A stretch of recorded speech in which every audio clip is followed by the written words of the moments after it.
Police department! Sheriff's office, announce yourself! To the left. Is that dirt or is that blood? That question, "Where's that blood?" was asked by an officer standing inside a house in Cloudcroft, New Mexico. What they were about to find would explain not just the blood. It would explain why a 60-year-old man had been missing for 5 months, why his family couldn't reach him, why his texts kept coming but his voice never did, and why his wife had been the one sending them. It started with a phone call to the Otero County Sheriff's Office dispatch. Not from Craig Thatford's family, but from his friend and business partner in Texas, a man who had been trying to reach Craig for nearly 2 months and was getting nowhere. Communications on a recorded line. How can I help you? Who would I talk to have a wellness check done on an individual? That would be me. What's going on? His name is Craig Thatford. Everybody here in Texas has been trying to get a hold of Craig for nearly 2 months. Okay. We can't get a hold of his wife.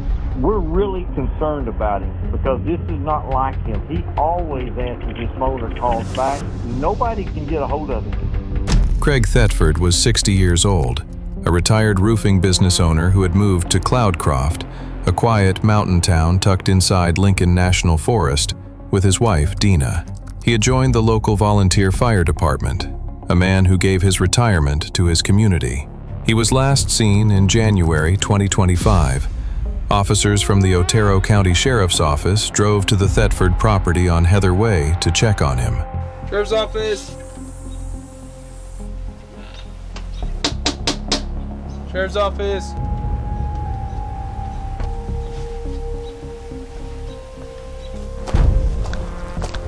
Doesn't look like there's anyone in there. No lights on, nothing like that. No answer. No sign of life. Officers walked to the closest neighbor, Craig's friend from the fire department, and what he told them immediately deepened the concern. By chance, have you seen your neighbors over at 97, Heather? No, sir, I hadn't. I've been really worried about him Okay. since January. Since January? Yeah. So, is it like, do they live here like part-time, or is it like full-time kind of thing? Do you know? Well, he moved up here. They moved up here full time. Okay. Oh, this was back about 2 years ago, and we were real good friends and everything. Okay. And we were both on the James Canyon Fire Department. Mm-hmm. And then come January, there was just no contact. No contact at all. Come January. Okay. About like how often would you say you guys usually talk, or? Oh, he know? talked all the time. Like, was it like phone calls, messages, or just like in person? Oh, he's the one that helped me do all this driveway. Oh, He's the okay. one that helped me do this roof. Okay. Okay, so you guys would hang out. Yeah, stuff we were like real that. good friends. Gotcha. And you said since January you haven't seen anybody, heard from him, or anything like that? Yeah, January, I got sick, he got sick, and then it was after that, he just disappeared. Okay. I didn't know if he got sick and passed away, or I didn't know what happened, Okay. because I ain't been able to talk to him or nothing. Gotcha. A close friend, a fellow firefighter, gone dark since January with no explanation. Officers moved to the next neighbor and heard the same timeline. Yes, ma'am. How are you? I'm Deputy Pintor with the Otero County Sheriff's Office. We were looking for Craig Thatford. Yeah, we haven't heard from Craig. Okay. How long has it been since you have spoken to him or seen It him? has been since January. Since about January? Yeah. Okay. Now, his wife Dena is my friend.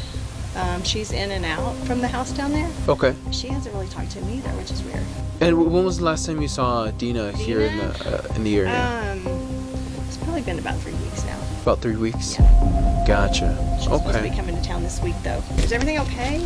Yeah, so pretty much the reason we're here because some of Craig's friends were worried about him because they haven't heard from him in a while. Dena had been coming and going from the house during the months her husband was missing. She had not contacted police. She had not filed a report. She had not told a single neighbor what was happening. The next day, Craig's grandson called dispatch. Communications on a recorded line. How can I help you? Okay, this is gonna seem really, really strange. About 4 months ago, my grandpa had went off the face of the world, and he's a volunteer firefighter up there. He loved to do it. He talked to me about it all the time. And so I'd like to place a wellness check, but the only person that said she's talked to him in 4 months is his wife, and apparently now they're getting a divorce. He's doing a whole bunch of stuff, but I don't believe it. It's not my grandpa. It's just really strange. A detective called the grandson back directly. Okay, so he went like completely ghost from the family for. This started January. He last talked to my grandma when she was in the hospital. And so, I wasn't really worried about it because, if you went like a month or 2 months without texting us or contacting anybody, then, it's just that's that. But whenever Mother's Day came along, that's when we really started getting worried because he didn't call his mother. And so, it's like I said, it's been about 4 months since, he hasn't texted nobody, but he just randomly went missing, and his wife is the only one that has had contact with him. Have you guys had any contact with his wife? Yeah, she came over to my grandma's today, Okay. saying he's apparently gone AWOL and is going talking to other girls, and that he's working at another. But I don't believe that. He wouldn't ghost his family. Okay. Craig Thatford always called his mother on Mother's Day. Always. This year, silence. The story Deanna had been feeding the family. He's gone, AWOL. He's with other women. He's starting over. Had kept them from calling police for months. His grandson didn't believe a word of it. Officers returned to the Thatford property. Yeah, it's the same light. Seeing anything different? No, it looks exactly the same. It doesn't look like anyone's been here. Seeing anything that's changed or moved? Same motion lights turning on like nobody's flipping switches. Still nothing. But as officers were about to leave, the neighbor waved them down again. He had something to show them. His text thread with Craig, going all the way back to January. Blue's you, right? Yeah, Blue's me, and he's on this side. And this is the only way I've been able to have any communication with him. And I don't even know if it's him. Okay. And he read this one, didn't respond. And I sent him another one on this one. And I hadn't gotten nothing. It hadn't even shown red. And it don't even show that it's been read. Okay. That was 27th? Yeah, the 27th of January. January 27th. The last time anyone outside of Dena had received so much as a read receipt from Craig Thatford. The officer had the neighbor call Craig's number right there. I can give it to you if you don't have it ready available.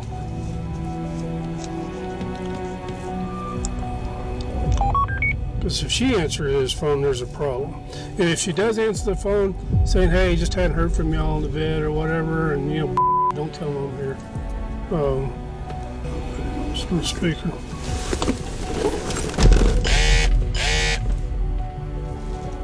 Welcome to Verizon Wireless. Your call cannot be completed as the called party is temporarily unavailable. Please try again later.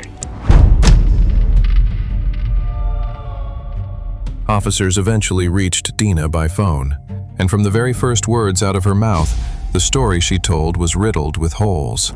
Hi, I missed a phone call. Yes, ma'am. How are you? This is Deputy Pintor calling from the Otero County Sheriff's Office. Yes, sir. I was calling in reference to your husband, Craig. Yes. So we got some calls. There were some concerns. It seems that he hasn't been in contact with a lot of his family and some of his friends. Right. Yeah. So, we have been separated, and I recently filed for divorce. He's kind of went. He's involved with someone else, and so currently he's in Mexico. In Mexico. Okay. Yeah, El Salto. Mexico. He had left the country with another woman. The marriage was over. It was a tidy story that explained the silence and pointed suspicion away from her entirely. But investigators would confirm that Craig Thatford had not crossed the U.S. border since 2023, 2 years earlier, and his red pickup truck was sitting in a local mechanic's shop awaiting repairs. It was unclear how he would have driven to Mexico, even if he had wanted to. There yet? That's all right. When was the last time you saw him in person? Before he left. Okay. Would you have an estimate, like, was it like 1 week, 2 weeks? I wish I had a calendar. This is the 12th. The first of the month. First of the month. And that is definitely an estimate. Okay. And you saw him in person, correct? Yes, Okay. He was packing, yes. Where was this at? Was this at your residence on Heatherman? He has moved out, essentially. She couldn't pin down a date, couldn't recall precisely when she had last seen her own husband. When the detective told her he was going to file a missing persons report, her reaction was immediate. Yeah, this is a good number. What do I need to do? I mean, I don't think he's missing. She didn't think he was missing. Mid-conversation, the call dropped. When the detective tried calling back, it went to voicemail. He drove to the house himself. For some more follow-up reference, the disappearance of Craig Thatford. I'll go back on video when I arrive at the residence. In person, Dena was warmer, more willing to talk. But the more she talked, the more her story shifted, contradicting itself sometimes by days, sometimes by months. Hi, good morning. Dena? Yes. Hi. Good morning, good morning. Hey, I'm doing some I'm Roger, I'm sorry. I'm Roger Dana. Smith. I think we met at a football game. Probably did. I'm trying to do some follow-up on Craig. And I thought maybe I could meet with you and maybe you could try to kind of help me, give me some information. Sure. And, can we sit somewhere? Yeah, come over here. All right. No, we have been having some issues. Okay. I guess you would say we're separated. How long's that been going on? Well, nothing's legal yet. We haven't been really spending much time together since probably February. Early February, late February? Late February, or mid-February. Since mid-February. Okay. Separated since February. Yet she had been telling Craig's family she was in regular contact with him through May. 3 completely different timelines, none of them consistent. So, you left, he left, how did that? He left. He told me, well, he first went to Texas because said he needed to go help his mom. So he left here to go help his mom? That was what he said, yes. Dena says after Craig visited his mother in Texas, he headed to Albuquerque for firefighter training. When was that? That was like probably maybe the second week of February that he left the first time. And that was like the second week of February? You'll have to bear with me because I don't keep track of time at all. But yeah, I mean, it was February, and supposedly he would stay there a week and then come back on the weekend. Are you thinking this is maybe the Socorro Fire Academy or the Albuquerque Fire Academy? Well, all he ever really told me was Albuquerque. Okay. So we had a big commotion about his priorities and that sort of thing, and he basically told me to take what I wanted and get out. He told you to take your stuff and leave? Yep. Take what you want and get out. And I said, you take what you want and you get out. It was an argument. Right.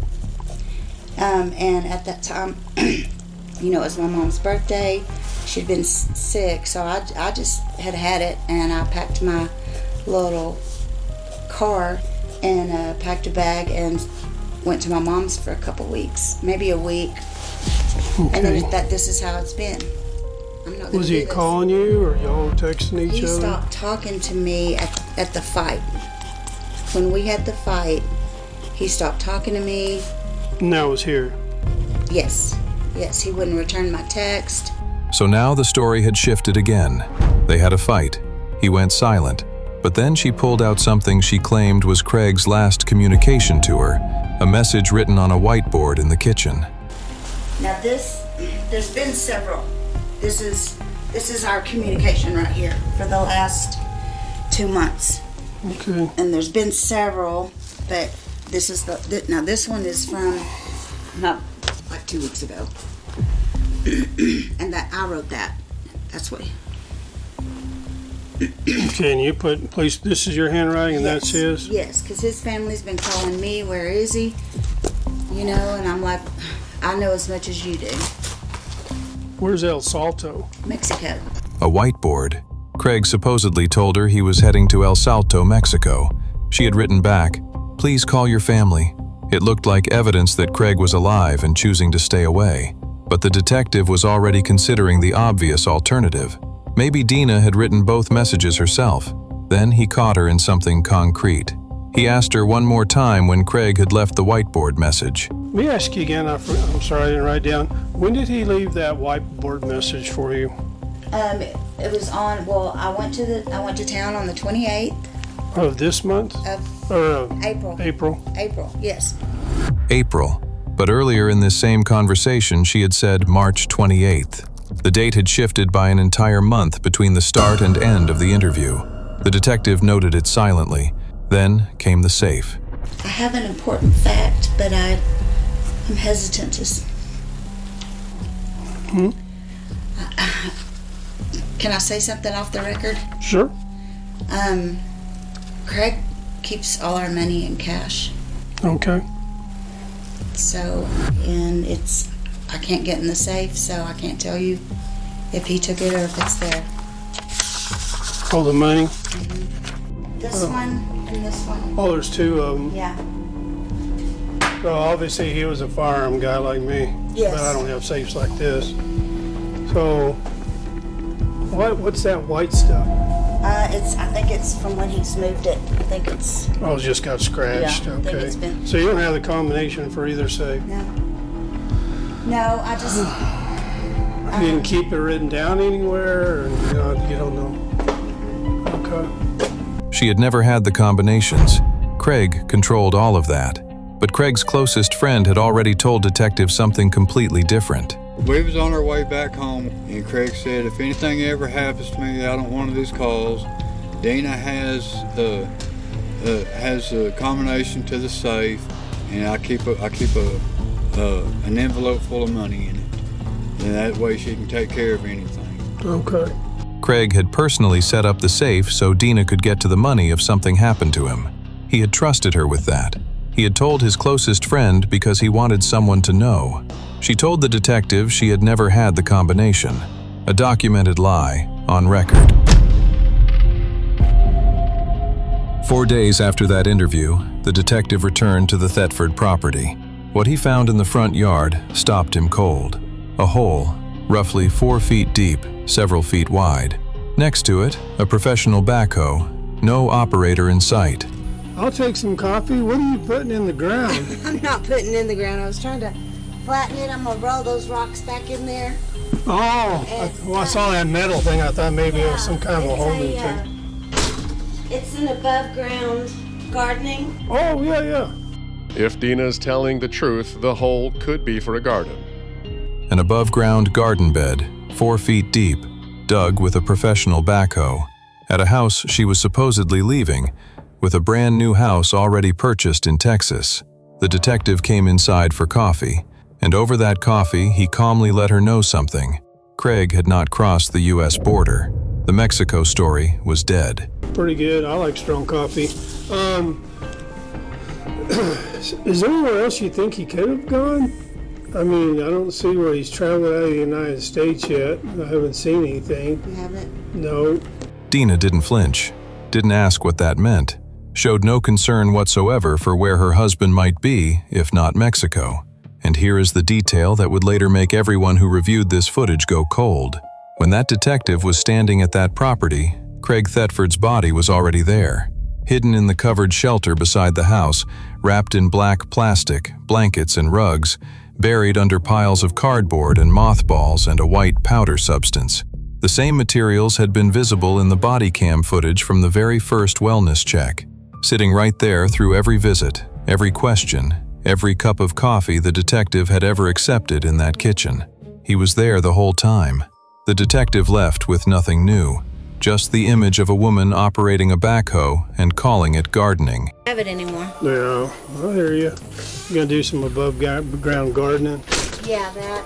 Yeah. Fill it up with logs and. Yeah. I have a bale of hay I need to get rid of. Yep. You put hay in there and get it buried. With no body and no confession, detectives needed something concrete to take to a judge. They dug into Dena's past. She had been married 3 times before Craig. When they reached her third ex-husband, what they got was not just a picture of a difficult marriage, it was a picture of a dangerous woman. Why did you guys end up getting a divorce? Because she's crazy. Yeah, she is what they classify as a binge drinking alcoholic. She will go sober for long periods of time, months sometimes, and then she'll start drinking. Usually starts by having a beer, and then a beer turns into a 6-pack, and then a 6-pack turns into a 12-pack, and then she starts drinking whiskey. When she starts drinking whiskey, she goes completely insane. Okay. Twice she tried to kill me. Came after me one time with a kitchen knife. I had to call the Seymour police and have her arrested to get her off of me. And then another time, she had found my Glock 22 hidden in my dresser drawer. Luckily, I was smart enough not to leave the chamber, and she got a hold of that and chased me out of the house with that while pulling the trigger. Then she figured out it wasn't going to fire, so she was trying to rack the slide to load it. She didn't have the strength or the know-how or whatever. Couldn't get it loaded, so that afforded me the chance to get away. Twice, she had tried to kill the man she was married to before Craig. And then, 6 years before Craig disappeared, she had shown up at the ex-husband's house to drop off their son. She sat on his porch for 10 minutes, and she said something that had never left him. One time she's ever been to my house here in Wichita and dropped off, and we sit on the porch and talked for 10 minutes or so. And she did state in front of me and my wife, if I could kill Craig and get away with it, I'd do it. If I could kill Craig and get away with it, I'd do it. In front of witnesses, years before he disappeared. Detectives thought that was the most damning thing they were going to find. They were wrong. Shortly after the ex-husband's call, detectives received another one. This time it was Dena's own daughter from a previous marriage. She wanted to tell them about something her mother had said to her in May, over dinner at a restaurant in Fort Worth, Texas, and then in more detail at her apartment the following day. Then she called me and she was like, I'm in town, I got this hotel, do you want to come over and I'll take you out to dinner? So we went to Joe's Crab Shack. And then she told me at Joe's Crab Shack, well, like briefly, and then she came over in my apartment later, like the next day or something, and like I asked her questions, and then that's when she told me more. But she said that they were fighting and that Craig pushed her down the stairs and laughed about it, or laughed at her or something, and then she just flew into a rage and was blinded by rage and just shot him like pow pow pow. She specifically told you that she shot him. Yeah, that's what she said. She shot him while looking directly at him. The daughter asked more questions. How many times? Why keep firing? And then asked what happened after. So from the pool room, how would someone get his body outside? I think I asked her that, and she said that she couldn't move him because he's so heavy, so she left him there. Like, he laid there for like a day and a half or 2 days and a half, and then she wrapped him up in a rug. She said there was a rug there, which I don't remember there being a rug there, but maybe there was, I don't know. She wrapped him in a rug. She wrapped him in like some plastic. She said she would do a little bit, and then she would have to stop and like go back in the house, and then she would do a little bit and then have to go back in the house. And she was like explaining that to me. And then she said that she tied something around the rug and dragged it out with a tractor. Dragged him out, and then she told me that his body's in the carport. Oh, she told me that I asked her how long that this happened, like how long ago, like how long has he been there basically. And she said that this happened in like January or February or something. So it's been like a while.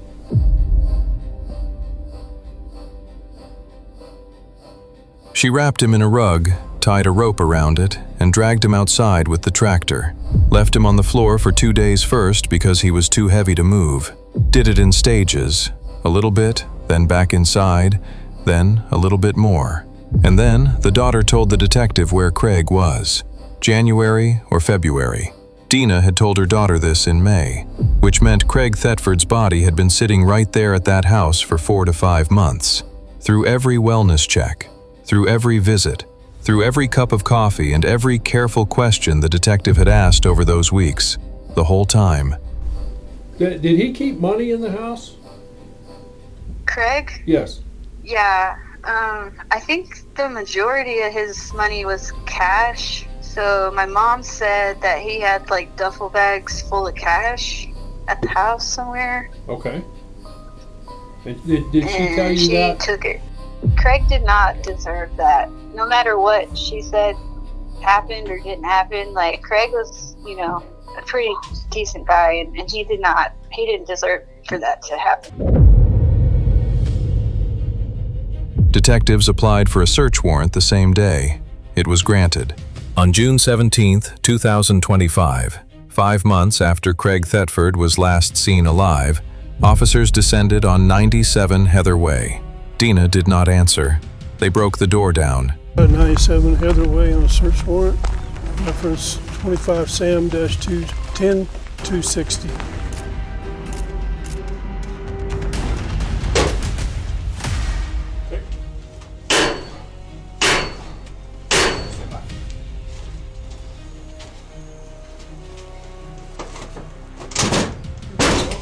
Good job, gentlemen.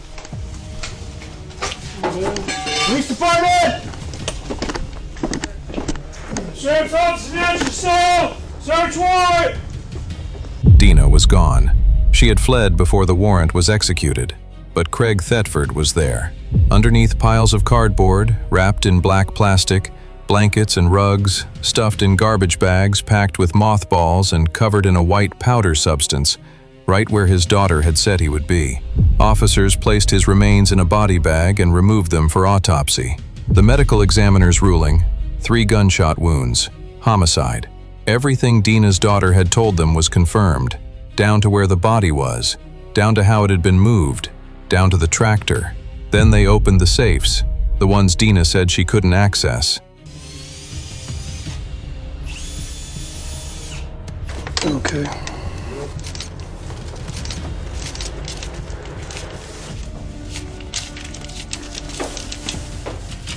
That's 10,000. 10,000. Okay.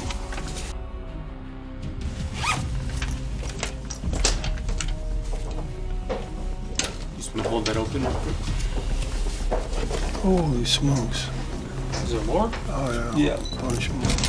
$84,200 in cash, multiple firearms, and cleaning agents, including a carpet shampooing machine that could have been used to wipe down the scene. Dena had told detectives those safes might hold $1 to $1.5 million. The $84,000 was a fraction of what she had claimed.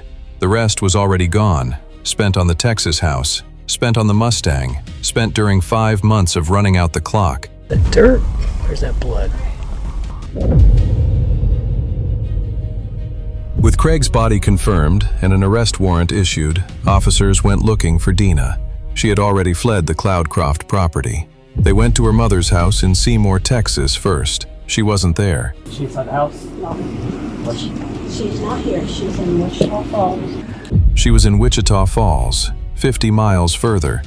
A coordinated effort between the Otero County Sheriff's Office, the Texas Department of Public Safety, and the Seymour Police Department tracked her down.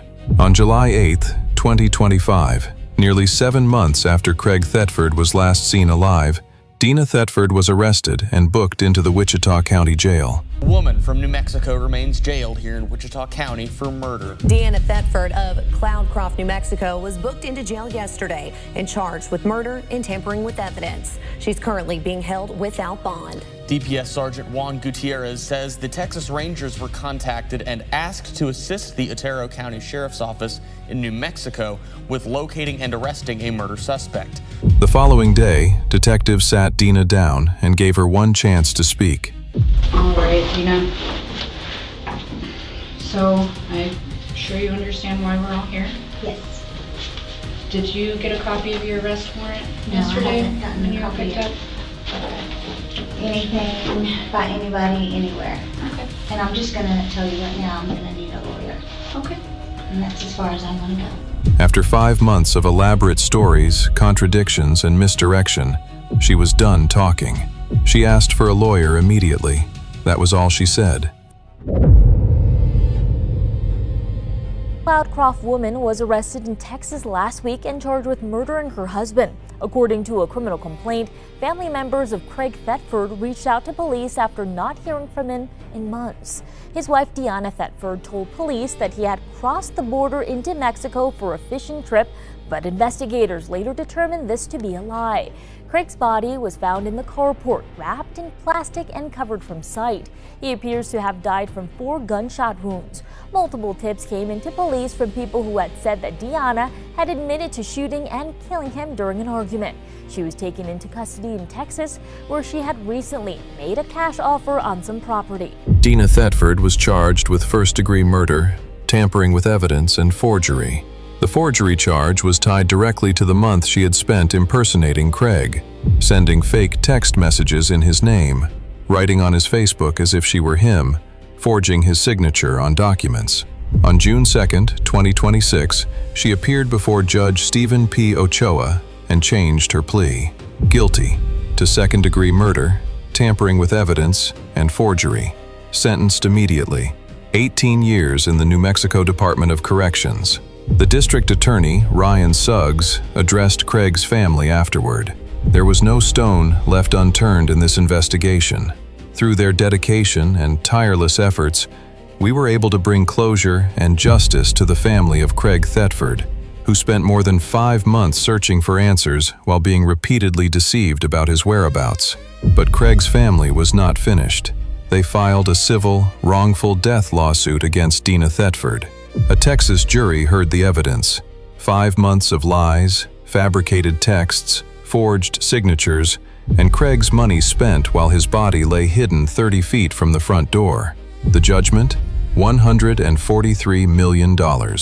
Their attorney said simply, "While no monetary award can replace a life, this judgment serves as a powerful acknowledgement of the devastating loss suffered by Craig's loved ones."